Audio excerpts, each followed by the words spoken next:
naduduwag ka, Avria? Hindi ba't ikaw ang nagpapaslang sa aking anak at hadiah? Harapin mo ako at kunin mo ang aking buhay. Gaya ng kung paano kinuha ng iyong mga pasta ang buhay ng aking anak.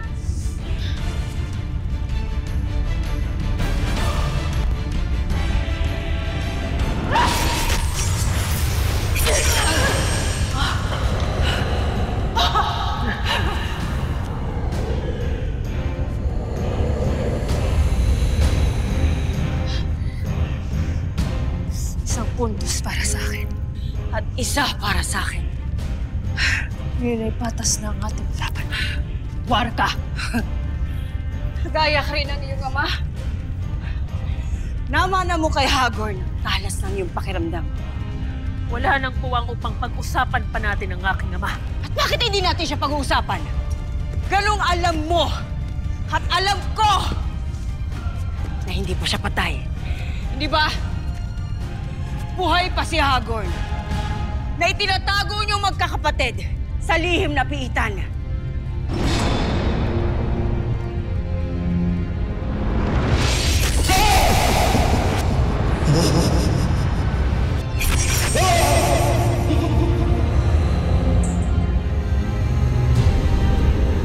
Mga kawan, dalhin si Hagorn.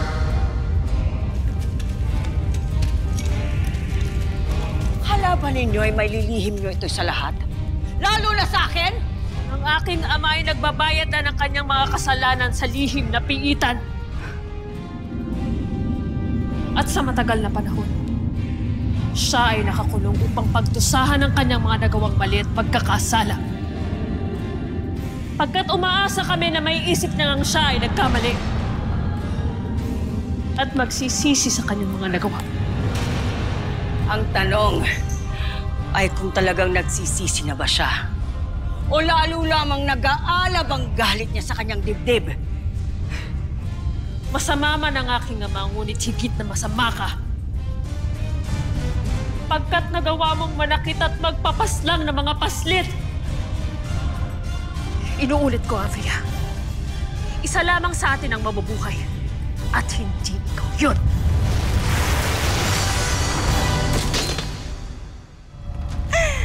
Tingnan mo nga naman, Pirena.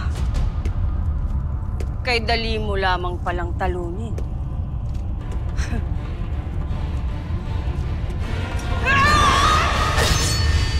At sinakala mo ba'y natalo mo na ako?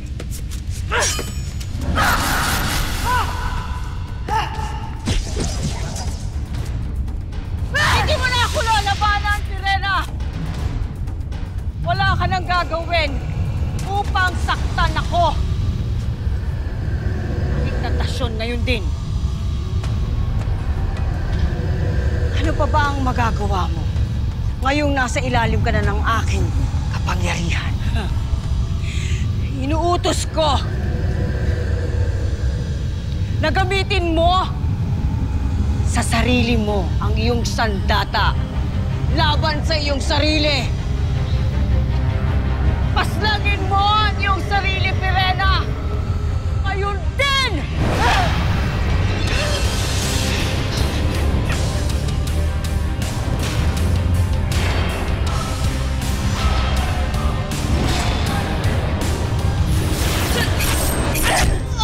Mabuti lamang hintay na huli. Kalaban! Sabi ng hindi ako ang mapapaslang!